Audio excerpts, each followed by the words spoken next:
네, 오늘 우리 이경아 장로님께서 부족한 종을 위해 대신 대독해 주신 고린도후서 8장 9절 말씀을 본문으로 해서 그리스도 안에서의 부요함이라는 제목의 말씀으로 우리가 함께 은혜를 나누고자 합니다.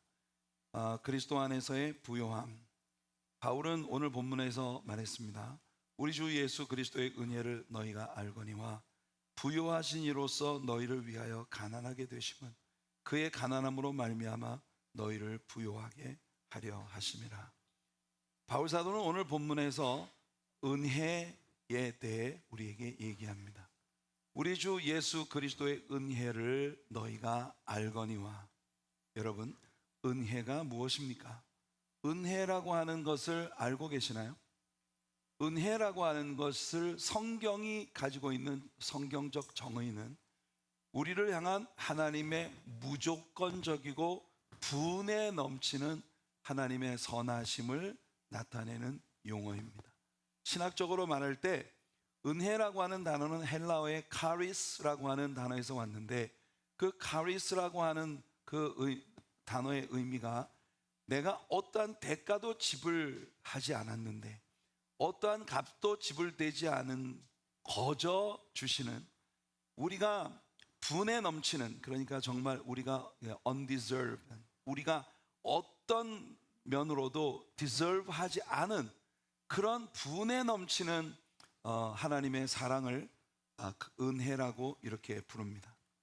우리 한국 분들은 대개 은혜라고 하는 단어에 대한 보편적 개념을 가지고 있습니다. 왜 그러냐면 우리 한국인들은 누구나 잘 알고 있는 어머님의 은혜라고 하는 그런 노래들을 가지고 있기 때문에 은혜라고 하는 것이 엄마가 자녀를 위해서 베풀어주는 그런 정말 인간의 모든 능력을 초월한 그런 사랑을 은혜라고 하는 단어로 부른다는 그런 기본적 개념을 갖고 있죠. 근데 미국 사람들 가운데는요, 그레이스라는 단어를 성경적으로 배우지 않는다면, 교회에 와서 신학적으로 이 그레이스라고 하는 단어가 무엇을 의미하는지의 그런 진정한 개념을 배우지 않는다면 그레이스라는 단어가 정확히 무슨 뜻을 가지고 있는지를 모르고 살아가는 사람들이 정말 많습니다.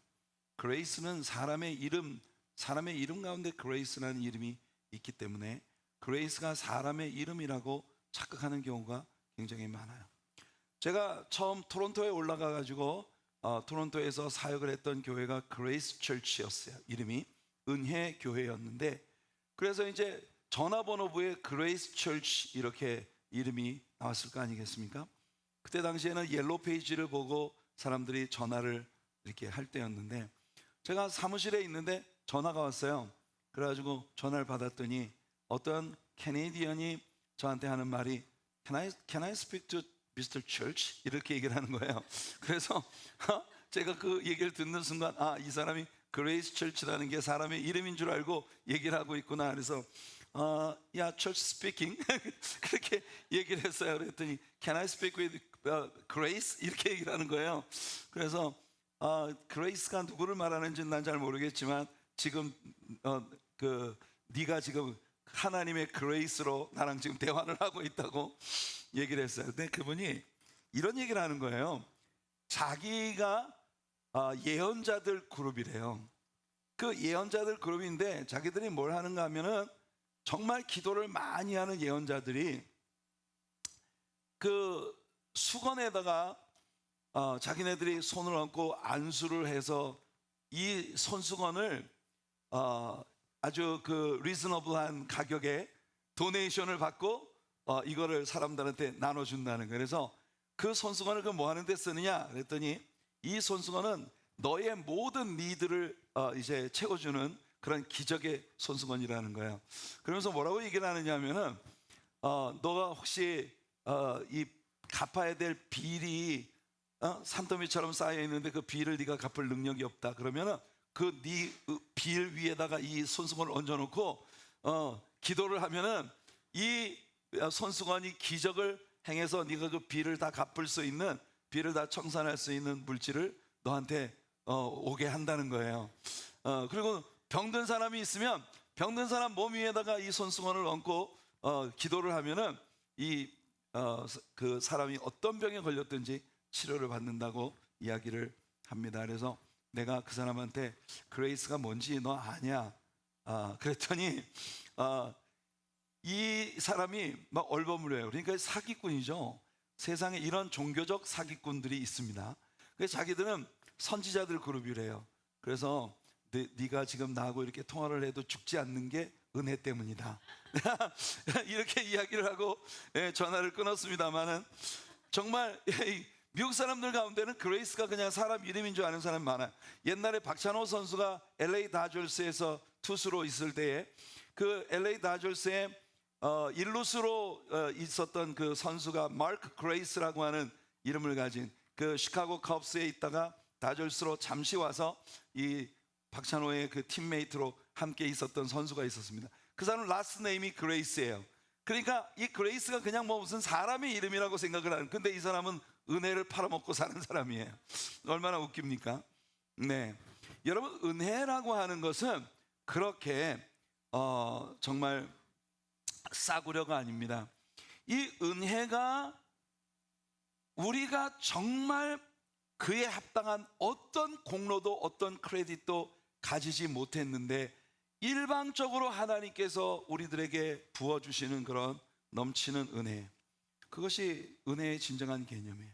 에베소 2장 8절에서 바울은 에베소 교인들에게 이렇게 말했어요. 너희는 그 은혜에 의하여 믿음으로 말미암아 구원을 받았으니 이것은 너희에게서 난 것이 아니요 하나님의 선물이라. 자, 여러분들은 믿음으로 말미암아 구원을 받았습니다. 그런데 여러분이 어떻게 믿게 됐어요? 그게 바로 은혜예요. 여러분들이 복음의 메시지를 들었을 때 이게 믿을 수 있다고 생각합니까? 인간의 이성으로는 도저히 믿을 수 없는 거예요. 믿을 수 없는데 그것이 믿어졌어요. 그래서 여러분들이 믿음으로 말미암아 구원을 받았어요. 그것이 믿어진 것이 바로 은혜예요. For by grace, 오직 은혜로 말미암아 you have been saved through faith. 믿음을 통해서 구원을 받았지만 그 믿음이 여러분에게 주어진 것이 바로 은혜로 된 것이다. 저는 제 자신에 대해서 생각해 봅니다. 여러분에 대해서는 제가 잘 모르겠지만 제 자신에 대해 생각을 할 때 저는요, 제가 구원받기에 합당한 어떤 일도 하나님 앞에 하지 못한 사람입니다. 오히려 저는 하나님의 심판을 받아야 마땅한 그런 존재예요. 구원 얻기에 합당한, 당연히 나는 구원받을 만한 자격이 있다라고 말할 수 있는 어떤 공로도 저는 세우지 못했습니다. 그리고 저를 위해서 누군가 노력해준 어떤 다른 사람들의 노력으로도 저는 구원될 수 없습니다. 저는 온전히 하나님의 은혜로 말미암아 구원을 받았습니다. 은혜로 말미암아 하나님께서 사탄의 종이 되었던 저를 구속해 주셨고 또 여러분들을 구속해 주신 것이에요. 우리는 한때 죄에 결박되어 있었던 사람들이지만 예수 그리스도께서 은혜로 말미암아 우리의 자유를 위한 그 구속을 풀어줄 수 있는 대가를 지불해 주셨기 때문에 바울은 그리스도의 보혈로 말미암은 우리들의 구속에 대해 우리의 죄사함이 오직 그의 은혜의 풍성함을 따라 된 것이라고 말합니다. 에베소 1장 7절을 보시면 우리는 그리스도 안에서 그의 은혜의 풍성함을 따라 그의 피로 말미암아 속량 곧 죄사함을 받았느니라. 여기 풍성함이라는 단어가 바로 riches, according to the riches of his grace, 그분의 은혜의 부요하심으로 말미암아 우리들이 구속을 받았다는 것입니다. 바울은 에베소 교인들에게 다가올 세대에 하나님께서 그 은혜의 지극히 풍성함을 나타내려 하셨다고 얘기합니다. 에베소 2장 7절, 이는 그리스도 예수 안에서 우리에게 자비하심으로써 그 은혜의 지극히 풍성함을 오는 여러 세대에 나타내려 하심이라. 저와 여러분들이 주님의 은혜로 말미암아 구속함을 받은 것은 바로 우리들 뒤에 다가오게 될 여러 세대들이 우리들로 말미암아 구원을 받게 하기 위함이었다. 우리는 하나님의 은혜를 계속해서 사람들에게 물려주어야 할 그런 축복을 받은 세대들이라는 걸 성경은 우리에게 말하고 있는 것입니다. 오늘 본문에서 바울은 고린도 교인들에게 그래서 말합니다. 고린도 교인들은 우리 주 예수 그리스도의 은혜에 대해서 너희가 알고 있다라고 전제하고 있는 거예요. 여러분은 어떠십니까? 여러분은 우리 주님의 은혜를 알고 계시나요? 여러분들 오늘 이 자리에서 하나님을 내 아버지라고 부를 수 있는 것이, 우리 주님을 향해 찬양을 할 수 있는 것이, 오늘 우리 월십 리더들과 함께 여러분들이 이 찬양을 내 소리로, 내 인격으로, 내 삶으로 주님 앞에 쏟아낼 수 있는 이 모든 것이 은혜입니다. 우리는 최근 들어서 은혜라고 하는 찬양을 좀 불렀었어요. 내가 이 땅에 태어나 사는 것 당연한 것 아니고 주님의 은혜였습니다. 어린아이 시절과 자라서 어른이 되어 살아가는 우리의 삶의 모든 것들, 봄이 오고 여름이 오고 또 가을이 오고 겨울이 오는 이런 모든 계절의 흐름과 우리의 삶에 되어지는 모든 일들이 오직 하나님의 은혜였다는 걸 우리는 노래합니다. 여러분들이 이 은혜의 풍성함을 깨달아 하는 그런 은혜가 여러분들에게 있으시기를 바랍니다. 이 은혜가 우리에게 도대체 어떻게 주어진 것일까요? 이 은혜가 우리의 것이 된, 우리에게로 주어진 것은 어떤 방법을 통해 우리에게 주어진 것일까요? 이 은혜가 어떻게 우리에게 나타난 것일까요? 그게 오늘 본문에서 바울이 우리에게 얘기해 주고자 하는 겁니다. 여러분, 이 은혜가 우리의 것이 되기 위해 예수 그리스도가 그가 태초부터 가지셨던 엄청난 부요하심을 다 내려놓으시고 가난하게 되셨다고 얘기합니다. 부요하신 자로서 우리를 위해 가난하게 되어주심으로 말미암아 그의 가난하심을 통해 우리가 은혜의 부요함을 얻게 되었다는 것이 하나님께서 우리에게 그 은혜를 입혀주신 원리라는 거예요. 우리가 그 은혜를 받기에 전혀 디설브하지 않은데, 그 은혜를 받을 만한 어떤 공로도 우리한테 없는데, 근데 그 은혜가 어떻게 우리에게 주어진단 말이에요. 말이 안 되는 이 일이 가능하게 된 것은 우리가 세우지 못한 공로를 예수 그리스도가 우리를 위해 대신 세워주셨기 때문이라는 거죠. 본래 태초부터 우리 주님이 가지셨던 그 부요함은요, 세상에 있는 어떤 방법으로도 측량할 길이 없는 어마어마한 사이즈의 부를 우리 주님이 갖고 계셨습니다.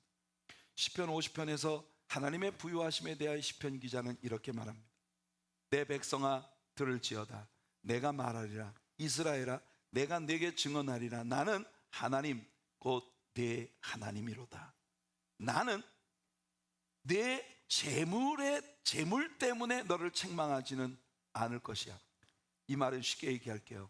너희가 나에게 가지고 오는 물질, 그 물질의 많고 적음 때문에 내가 너희들을 책망하지 않는다. 이미 너희는 항상 내 앞에 번제를 드리는 자들, 너희는 항상 내 앞에 예배하는 자들이 아니야. 그러니 너희들이 그 예배 가운데 가지고 오는 물질의 많고 적음을 가지고 너희들을 내가 평가하지 않겠다. 나는 내 집에서 숫소나 내 우리에서 수염소를 가져가지 아니하리니. 여러분, 하나님은 여기서 분명히 하십니다. 나는 너희들이 내게 바치는 물질로 부하게 되어지는, 그러니까 너희들에게 내가 좋아지기 위해서 너희들의 것을 너희들에게 구걸하는 신이 아니다. 너희가 나에게 물질을 바치지 않으면 내가 아무것도 할 수 없는 그런 신이 아니다. 하나님께서 내가 너희 주머니를 노리고 있는 게 아니다. 오해하지 말아라. 이렇게 말씀하고 계시는 거예요. 너희가 내게 가지고 오는 물질, 그것 때문에 너희를 복주거나 그것 때문에 너희를 책망하거나 난 그렇게 하지 않아. 왜 그런지 알아? 이는 삼림의 짐승들과 뭇산의 가축이 다 내 것이며 산의 모든 새들도 내가 아는 것이며 들의 짐승도 내 것이미로다. 학계 선지자는 이것을 이렇게 말합니다. 은도 내 것이요 금도 내 것이요 하늘과 땅과 바다와 산과 그 가운데 기식하는 모든 것이 다 내 것이라고 말씀하시는 분이 내 하나님이시라고. 그래서 하나님께서 재미있는 표현으로 말씀하십니다. 내가 가령 굶주렸다 하자. 내가 가령 배가 고팠다 하자. 그래도 너에게 나 굶주린 배를 채워달라고 말하지 않을 것은 세계와 거기에 충만한 것이 다 내 것이기 때문이다. 예수님은 영원하신 하나님이시며 모든 것들 이전에 존재하셨으며 모든 천사들로부터 경배와 높임을 받으시는 분이십니다. 태초부터 그는 계셨고 하나님의 천지창조의 사역에 그는 모든 일에 함께 하셨어요. 요한복음 1장에서 요한은 만물이 그로 말미암아 지은 바 되었고 그로 말미암지 않고는 된 것이 아무것도 없다. 예수님은 천지의 창조주이시고 당연히 모든 우주가 예수님의 소유였다는 걸 우리에게 들려줍니다. 그런데 그분의 그 모든 영광과 그에 따른 모든 부요함을 저와 여러분들을 구속하시기 위하여 예수님은 그 모든 부요함을 다 내려놓으셨다는 겁니다. 이것이 바로 바울이 오늘 본문에서 말한 바 저와 여러분을 위해 그가 가난하게 되셨다고 하는 말씀의 의미입니다. 예수님은 실질적으로 가난함 속으로 들어오셨어요. 그는 탄생하시던 그날 여관방 하나도 얻지 못하여 한 마구간에서 탄생하셔야 했습니다. 그의 부모는 그의 출생에 대한 하나님께 감사의 제사를 드리며 가난한 사람들의 예물로 규정된 비둘기로 하나님 앞에 예물을 드렸습니다. 그는 세금을 낼 돈이 없어 베드로에게 고기를 잡아오라 해서 물고기 뱃속에 있는 동전을 꺼내서 물고기 입속에 있는 동전을 꺼내서 그것으로 세금을 바치라 하셨습니다. 그는 머리 둘 곳이 없으시다고 친히 말씀하셨어요. 여우도 굴이 있고 새들도 보금자리가 있지만 인자는 머리 둘 곳이 없다. 그는 예루살렘으로 들어오실 때 스가랴 선지자의 예언을 성취하시기 위해 나귀를 타고 들어오시는데 그분은 그분의 재산으로 되어진 나귀가 없어서 남의 나귀를 빌려 타고 들어오셨습니다. 심지어 예수님은 죽으시고 난 후에 무덤에 장사될 때도 예수님 자신을 위한 무덤값을 지불할 수 없어서 다른 사람의 무덤을 대신 빌렸었어요. 다른 사람 무덤을 예수님이 대신 빌렸었다는 건 확실히 여러분 리즈너블 합니다. 왜냐하면 3일 동안만 쓰실 거기 때문에 예수님은 어차피 3일만 필요하시기 때문에 아리마대 사람 요셉의 무덤을 대신 빌려 쓸 수 있었죠. 그야말로 예수님이 이 세상에 출생하신 때로부터 십자가에 못 박혀 죽으시고 부활할 때까지 그는 이 세상에서 가장 낮은 자의 자리에 계셨다고 하는 걸 우리는 봅니다. 뿐만 아니에요. 물질적인 면에서의 가난뿐만 아니라 그는요 인간에게 거의 인간 이하의 취급을 받는 말할 수 없는 모멸과 경멸을 받았고 그리고 헐값으로 여김을 받는 그런 일을 실제로 당하셨어요. 이사야가 말합니다. 이사야 50장 6절 나를 때리는 자들에게 내 등을 맡기며 나의 수염을 뽑는 자들에게 내 뺨을 맡기며 모욕과 침뱉음을 당하여도 내 얼굴을 가리지 아니하였느니라. 이사야 53장 3절에 그는 멸시를 받아 사람들에게 버림받았으며 간고를 많이 겪었으며 질고를 아는 자라. 마치 사람들이 그에게서 얼굴을 가리는 것 같이. 사람들이 그에게서 얼굴을 가린다는 말은 외면한다는 말입니다. 완전히 사람들에게 외면을, 이건 사람들에게만 외면을 당하는 게 아니라 하늘에 계시는 성부 하나님에게까지 외면을 당한, 그가 십자가에 못 박히실 때 바로 그 순간 모든 사람들에게 외면함을 당한 그런 말할 수 없는 고독한 버림받음을 당하신 분이십니다. 그렇게 멸시를 당하였고 우리도 그를 귀히 여기지 아니하였노라. 스가랴 11장 12절에 심지어 그의 준가에 대하여 이렇게 예언되고 있습니다. 내가 그들에게 이르되 너희가 좋게 여기거든 내 품삯을 내게 주고 그렇지 아니하거든 그만두라. 그들이 곧 은 30개를 달아 내 품삯을 삼은지라. 스가랴 선지자의 예언이 얼마나 정확했는지 아세요? 이 은 30개가 성전 연복궤에서 나와서 토기장이의 밭을 사는데 지불되었다고 하는 것까지 아주 정확하게 스가랴는 예언을 하고 있는 것입니다. 그 예언 그대로 마태복음 26장 15절에 가룟 유다가 내가 예수를 너희에게 넘겨주리니 제사장들에게 말합니다. 얼마나 주려느냐? 그들이 은 30을 달아 주거늘. 놀랍게도 이 사람들은 구약의 메시아에 관련되어진 이 모든 예언들을 하나도 빠짐없이 다 암기하고 있는 사람들이에요. 그 예언의 말씀들을 모조리 기억하고 있는 그들이 자기들도 모르는 사이에 예언에 기록된 문자 그대로 자기들이 그런 짓을 하고 있다는 걸 그들은 전혀 감지하지 못한 채 그들은 예언을 성취시킨 것입니다. 인간은 이렇게 신기한 존재입니다.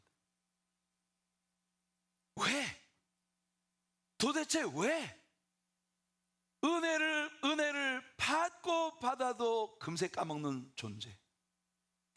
어마어마한 선물과 어마어마한 사랑을 입었어도 돌아서서 한 가지 일에 지금까지 받은 은혜를 한꺼번에 까먹어 버릴 수 있는 존재. 우리 인간이라는 존재가 이렇게 부족한데, 여러분 성경 말씀을 자기 입으로 달달달달 외우고 있으면서도 그 말씀이 이렇게 되리라고 행한 일을 자기 스스로 행하면서도 이거를 알지 못하는 그런 존재인 인간, 왜 죄악된 인생들로부터 이런 취급을 받으시려고 예수님은 세상에 오셨어야만 한 것일까요? 빌립보서 2장에서 바울은 이렇게 말합니다. 너희 안에 이 마음을 품으라 곧 그리스도 예수의 마음이니 그런 근본 하나님의 본체시나 하나님과 동등됨을 취할 것으로 여기지 아니하시고 오히려 자기를 비워 종의 형체를 가지사 사람들과 같이 되셨고 사람의 모양으로 나타나사 자기를 낮추시고 죽기까지 복종하셨으니 곧 십자가에 죽으심이라. 그는 하나님을 대적하는 배역한 인간들의 미움을 받으시려고 그 영광의 모든 부요하심을 내려놓으신 것입니다. 그는 이 땅에 오시기 전에 벌써 이 땅에 오시면 그가 어떤 일을 당하시게 될지 다 알고 계셨다는 겁니다. 그것이 성경에 이미 말씀되어 있었고 그것은 곧 이 모든 일들이 이미 계획된 일들이라는 걸 우리에게 보여줍니다. 그의 십자가에 못 박히심에 대해 베드로는 유대인들을 향해 이렇게 말합니다. 사도행전 2장 23절에 그가 하나님께서 정하신 뜻과 미리 아신 대로 according to the definite plan and foreknowledge of God, 하나님의 예지, foreknowledge, 미리 모든 것을 알고 계시는 하나님의 그 앞선 지식과 그 다음에 definite plan, 이미 확정되어진 그의 계획하심을 따라 내어준 바 된, delivered up, 내어준 바 되었거늘 너희가 법 없는 자들의 손을 빌려 못 박아 죽였으나. 예수님은 처음부터 그런 죽음을 죽으시기 위해서 오셨어요. 그런데 인간들이 그 예수님에게 더 악을 행하여 법 없는 이방인들의 손에 그를 넘겨 처절한 십자가의 죽음을 그에게 가져오게 했다는 겁니다. 하나님은 인간의 죄악된 본성을 이미 알고 계십니다. 그들이 하나님의 거룩하신 율법을 어떻게 배역하고 그들이 그들의 마음 안에서 얼마나 지독하게 예수님을 미워하게 될지 다 알고 계셨습니다. 하지만 그는 또한 그의 사랑에 대해 몇몇 사람들이 반응할 것을 아셨습니다. 또한 그를 위하여 자신의 삶을 드릴 것을 알고 계셨습니다.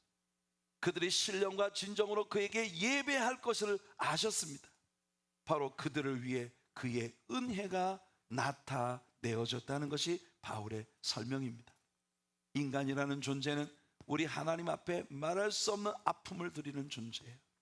그런데 그 아픔을 드리는 중에 예수 그리스도의 십자가의 은혜로 구원함을 받은 저와 여러분 같은 이 불쌍한 영혼들이, 우리들도 돌아서면 은혜를 까먹고 돌아서면 주님을 배반하고 돌아서면 못된 짓을 하고 있는 우리 자신을 알면서도 그래도 주님의 은혜에 감사하고 감격하고 주님을 예배하고 주님의 은혜에 보답할 양으로 교회를 섬기는 그리스도인들이 되어질 이런 사람들이 이 땅에 태어나게 될 것을 주님이 아셨기 때문에, 그래서 그는 은혜를 베푸시기 위해 이 땅에 찾아오셨다는 겁니다.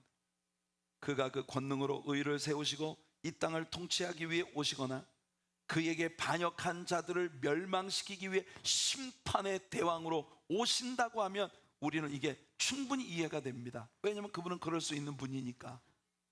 따라서 심판의 주로 예수님이 이 땅에 다시 오신다는 그의 재림에 대해서 저는 그 재림의 이유를 충분히 이해할 수 있어요. 근데 진짜 이해가 안 되는 건 그가 그 영광의 부유하심을 모두 내어버리고 가난과 학대가 가득한 삶을 이미 알고 계시면서도 그 삶을 사시기 위해 이 땅에 오셨다는 그의 초림이 저는 정말 이해가 안 되는 거예요. 인간의 생각으로 여러분들이라면 그런 짓을 하겠습니까? 여러분들이라면 이렇게 학대가 기다리고 있고 이렇게 모멸과 수치와 정말 한 종을 판매하는 몸값에 자신이 팔려가게 될 것을 안다면 여러분들이 그런 삶 속으로 걸어 들어갈 수 있겠습니까? 그런데 예수님은 그렇게 하셨단 말이죠. 이게 바로 은혜입니다. 이것을 설명할 수 있는 유일한 단어가 바로 은혜입니다. 하나님이 세상을 이처럼 사랑하사 독생자를 주셨으니 이는 저를 믿는 자마다 멸망치 않고 영생을 얻게 하려 하심이니라. 하나님께서 여러분을 사랑하셨어요. 사랑하셨기 때문에 여러분들이 멸망당하는 걸 절대로 그냥 두고 보실 수가 없었던 것이죠. 그래서 히브리서 기자는 예수님께서 그 십자가의 부끄러움과 아픔을 참아내신 이유에 대해 이렇게 우리에게 말합니다. 히브리서 12장 2절, 믿음의 주요 또 온전케 하시는 이 예수를 바라보죠. 여러분들 배우죠? 믿음의 주요 또 온전케 하시는 이 예수라는 말이 The author and finisher, 지금 제가 여러분들에게 보여드린 ESV 버전에서는 The founder and perfecter of our faith라고 이렇게 번역이 되어 있네요.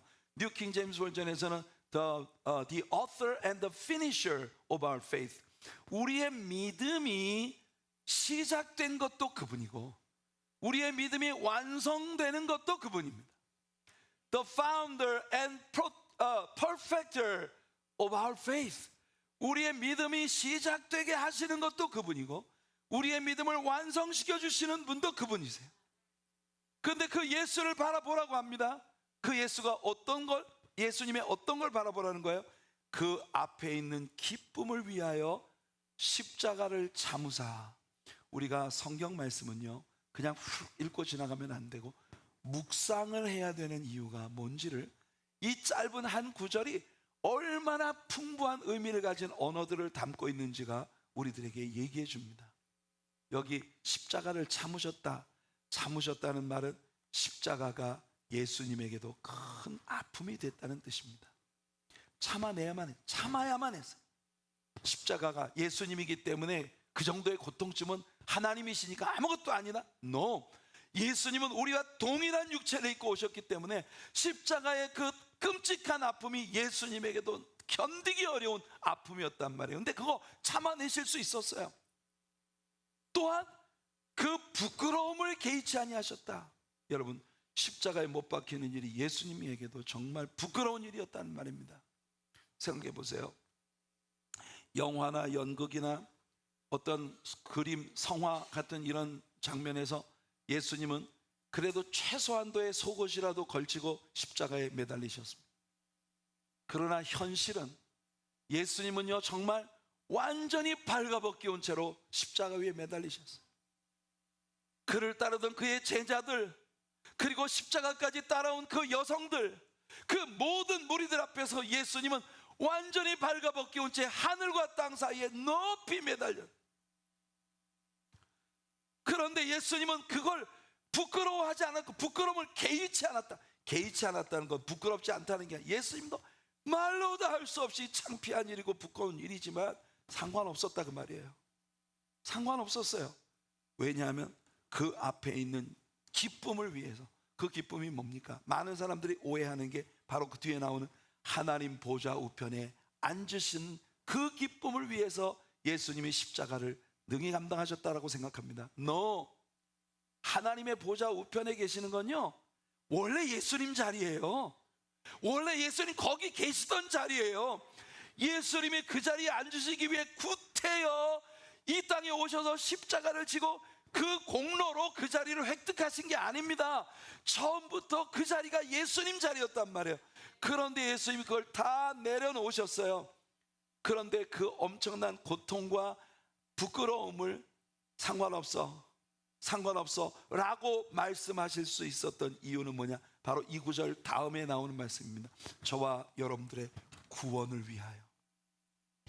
우리들의 구원이 예수님의 이 십자가에 달려있기 때문에, 그래서 예수님은 괜찮아, 상관없어, 난 괜찮아, 꼭 그렇게 하셨어야만 했던 건 아니에요. 생각해 보세요. 베드로가 예수님을 체포하러 온 자들로부터 예수님을 보호하기 위해 칼을 휘둘렀습니다.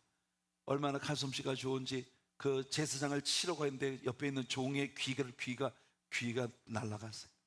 예수님이 그 귀를 들어서 그 귀에 붙여주지 않으셨다면, 이 기적 때문에 사람들이 전부 놀라지 않았다면 그날 베드로도 같이 체포됐어요.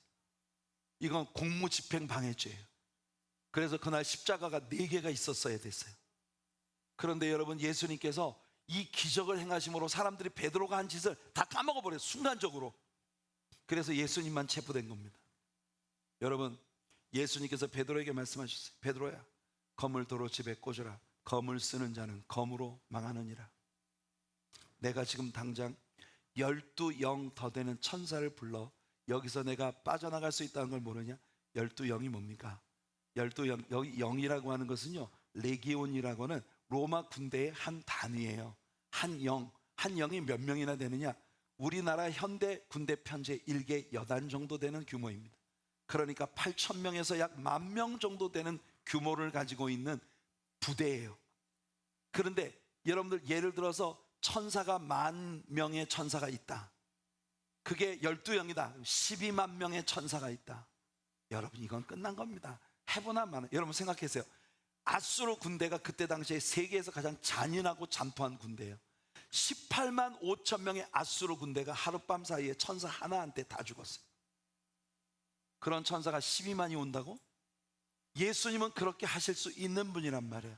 그런데 그렇게 하시면 바로 십자가의 죽음을 통해 우리를 구원하시려는 하나님의 계획을 이룰 수가 없기 때문에, 그래서 예수님은 그렇게 하지 않으셨다는 겁니다. 그 십자가의 모진 형벌과 고통을 고스란히 예수님은 감내해내셨다는 겁니다. 고린도후서 5장 21절에서 바울이 이것을 우리에게 잘 설명해 줍니다. 하나님이 죄를 알지도 못하신 이를 우리를 대신하여 죄로 삼으신 것은 우리로 하여금 그 안에서 하나님의 의가 되게 하려 하십니다. 예수님은 죄와 아무 상관도 없어요. 예수님은 죄와 아무 상관도 없는 분이에요. 죄가 뭔지도 몰라요. 그런데 예수님은 인류가 저지른 모든 죄를 당신이 대신 다 갚으셨단 말입니다. 그의 궁극의 목적이 뭐라고요? 무엇이 그가 이와 같은 끔찍한 고통을 받으며 은혜를 우리에게 베풀어 주신 그 궁극의 목적이 뭐라고 바울이 말합니까? 오늘 본문의 마지막 부분에 그의 가난하게 되심을 통해 저와 여러분들을 부요하게 하시려는 것이 그의 궁극의 목표였다는 겁니다. 저는 예수님과의 교제를 통해 제가 누릴 수 있는 그 놀라운 부요에 대해 생각합니다. 저는 무엇을 먹을까, 무엇을 입을까, 무엇을 마실까 전혀 염려할 필요가 없어졌어요. 왜냐하면 예수 그리스도로 말미암아 그 영광의 풍성하심을 따라 저의 모든 필요를 공급해 주실 것이라는 약속이 제게 있기 때문입니다. 여러분, 혹시 저희 아버지를 아시나요? 제 아버지 잘 모르시나요? 제 아버지가 말이에요, 지금 이 공중에 날아다니는 모든 새를 다 먹여주신 분이세요. 제 아버지가 이 하늘을 날아다니는 모든 새들이 오늘 아침에도 우리 아버지한테 다 얻어먹었다니까? 여러분, 새뿐만 아니야, 이 땅에 존재하는 모든 동물들이 우리 아버지가 다 피딩하고 계세요. 여러분, 봄이 되니 우리 가든 스테이트라는 별명을 가진 뉴저지 스테이트 안에 온 천지가 다 꽃이에요. 어느 곳으로 눈을 돌려도 꽃이에요. 그 아름다운 꽃들을 옷 입히시는 분이 누군지 아세요? 우리 아버지세요. I don't know about your father, but my father. 내 아버지가 오늘 아침에도 저 아름다운 꽃들을 다 옷 입혀주셨어요. 솔로몬이 어디다 됩니까? 솔로몬의 입은 영광으로도 저 꽃 하나만 갖지 못했는데 우리 아버지가 저 다 입히셨어요. 제가 언젠가 여러분들에게 그런 얘기 한 적이 있죠. 저 체이스 뱅크의 금고에 있는 돈이 사실은 다 우리 아버지 거예요. 제가 가서 뱅크에 가고 야, 저 금고에 있는 돈 다 우리 아버지 거야, 좀 내놔, 내가 좀 필요해, 이렇게 말할 자격이 저에게 있습니다. 근데 제가 안 해. 왜냐하면 저 사람들이 무식해서 그게 우리 아버지 거라는 걸 쟤네들이 몰라. 나는 다 알고 있는데. 그래서 아버지께서 정말 다양한 방식으로 저를 피딩해 주실 수 있다는 걸 믿기 때문에 그냥 안 하는 것 뿐이에요. 제가 이 세상의 부가 얼마나 허망하고 헛된 것인지에 대해 예수님 말씀하십니다. 세상의 부는 모두 거짓되고 이 세상의 부는요 모두 녹슬어 없어지거나 도적질 당하거나 하게 될 거란 말입니다. 예전에 제가 토론토에 사역을 할 때 한국에서 개인 자산 100억이 넘는 재산을 하루아침에 고스란히 다 포기하고 자기들 표현으로는 알몸으로 토론토에 급히 날라와야만 했던 분들이 저희 교회 집사님들이었었어요. 이분들이 한국의 국책 사업에 손을 대고 있었던 굉장히 큰 비즈니스를 하고 있는 분들이었습니다. 개인 자산이 전부 정리하니까 100억이 넘더래요. 그 100억이 넘는 개인 자산을 전부 정리를 해가지고 은행에다가 다 갖다가 주고 퉁치자. 너희들한테 내가 갚아야 될 부도, 너희 부도 처리하면 내가 갚아야 될 돈이 어마어마하게 많지만 그거 그냥 이걸로 퉁치자. 너희들은 그래도 캐시 100억을 가질 수 있고 나는 이걸로 해서 무죄하게 어디로 갈 수 있고, 그러면서 그분이 정리를 하고 그리고 한국을 떠나서 토론토로 오셨다는 거예요. 근데 그분이 여러분 저 토론토로부터 한 2시간 정도 북쪽으로 떨어져 있는 한 작은 시골 마을에 굉장히 큰 땅을 사고 그리고 거기에 아주 큰 가게를 하나 이렇게 할 수 있는 그런 돈이 아직도 있어요. 그러면서 자기는 알몸으로 왔대. 내가 보기엔 그분의 알몸이 내 일생을 통해서 내가 입은 것보다 비교할 수 없이 많은데, 그런데 아무튼 그분이 그런 얘기를 하더라고요. 정말 미쳤을 거라고.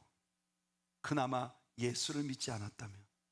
제가 그 이야기를 들으면서 제 마음에 참 그런 생각을 했어요. 여러분 그 집사님이 원래 남편 혼자 한국에서 비즈니스를 하고 자녀들하고 이 캐나다에 와가지고 있으면서 저희 교회를 출석을 하고, 전 사실 그 문제가 터질 때까지 그렇게까지 부자인지는 몰랐어. 그 전에 좀 알았더라면 뭐 좀 왜 사람들이 다 없어지기 전에 저한테 얘기를 안 하는지 모르겠어요. 다 없어지고 난 다음에 얘기를 항상 하시더라고. 그래서 여러분 그때 제가 확연히 깨달은 게 그래요. 세상의 물질이라는 건 정말 있어도 있는 게 아닌 거구나. 이 세상에서 우리가 누리는 모든 건요 아무것도 우리 것이 아닙니다. 다 내가 굉장한 부자인 것 같지만 제가 볼 때 빌 게이츠가 만일 예수를 믿지 않는다면 저는요 빌 게이츠의 부가 제가 가지고 있는 부에 형편없이 못 미친다고 믿는 사람입니다. 저는 단 1초라도 빌 게이츠하고 저하고 자리 바꾸지 않을 거예요. 여러분 옛날 데스밸리에서 금을 찾아 헤매던 어떤 사람이 죽었는데 그의 뼈가 발견이 되었습니다. 그는 페니먼트 산맥에서 금을 찾아 헤매다가 죽었는데요, 죽어가면서 그는 메모를 하나 남겼습니다. 거기에 뭐라고 써 있느냐면 I'm dying rich. 나는 부자로 죽는다. 이렇게 써 있었습니다. 그 사람의 옆에, 그 뼈가 발견된 옆에 자루 속에 가득 들어있는 금을 사람들이 찾아냈어요. 이 사람은 내가 이만큼 많은 금을 가지고 있는데 부자로서 나는 죽는다.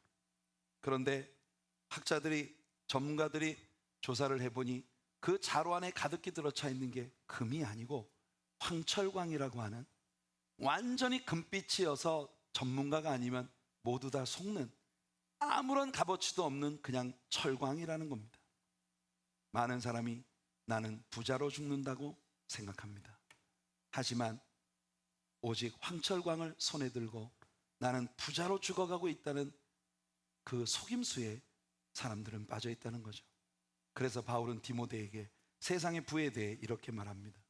내가 이 세대에서 부한 자들을 명하여 마음을 높이지 말고 정함이 없는 재물에 소망을 두지 말고 오직 우리에게 모든 것을 후히 주사 누리게 하시는 하나님께 내 마음을 두어라. 바울은 에베소 교회에 하나님의 은혜의 지극히 풍성하심을 측량할 수 없는 그리스도의 부와 그의 영광의 풍성하심으로 묘사하고 있는 것입니다. 여러분은 세상의 그 누구와도 견줄 수 없는 부자입니다. 아멘. 여러분들은 영적으로 세상의 그 누구와도 견줄 수 없는 진정한 부를 소유한 사람이 되었습니다. 왜냐하면 진짜 부유하신 그리스도가 우리를 위해 가난하게 되심을 통해 가난한 자리에 있었던 우리가 그의 부요에 참여하게 된, 하늘나라에서 그의 상속자로, co-heir, 공동 상속자로 주님의 모든 걸 함께 상속받을 수 있는 사람이 되었다는 것입니다. Give thanks with a grateful heart. Give thanks to the Holy One. Give thanks because He's given Jesus Christ, His Son. And now let the weak say I am strong. Let the poor say I am rich because of what the Lord has done for us. Give thanks. 오늘 아침 이 감사가 여러분들 모두의 것이 되기를 예수님 이름으로 축원해 드립니다. 모세는 세상에서 엄청난 부를 누릴 수 있었지만 그리스도와 함께 고난을 받는 일을, 애굽의 엄청난 보화를 누리고 왕의 자리를 얻는 것보다 귀히 여겼다고 말합니다. 이런 사람이 진짜 부자입니다. 여러분들이 크리스찬이 된 것은 이런 가치를 가진 삶을 위한 것임을 오늘 여러분들의 마음 안에 확실히 새기는 주의 백성들이 되시기를 축복합니다. 거룩하신 우리 하나님 아버지, 우리들 예수 그리스도가 가난하게 되심으로 우리는 부자가 되었고 예수 그리스도가 채찍에 맞으심으로 우리는 나음을 입었습니다. 예수님을 통해 우리가 얻게 된 이 엄청난 진정한 의미의 하늘나라의 부와 영광을 아버지 하나님, 이 세상 그 무엇과도 바꿀 수 없는 그 놀라운 은혜를 우리가 입었사오니 이 일에 대한 깊은 감사와 찬양으로 우리의 남은 생애를 살아가게 하여 주시옵소서. 정함이 없는 재물, 잠시 내 것인 듯 하다가 완전히 사라져버리게 될 수 있는 그런 물질의 마음을 두지 말고 하늘나라에 영원히 남을 수 있는 크레딧에 우리의 온 삶을 쏟을 수 있는 우리의 생이 되게 복내려 주시옵소서. 베푸신 은혜에 감사하며 11조 예물과 주일 헌금, 감사 헌금 우리 하나님 앞에 귀한 헌물들로 나아갑니다. 드리는 손길마다 축복하시고 풍성한 주의 은혜로 채워 주시옵소서. 예수님의 이름으로 기도하옵나이다. 아멘.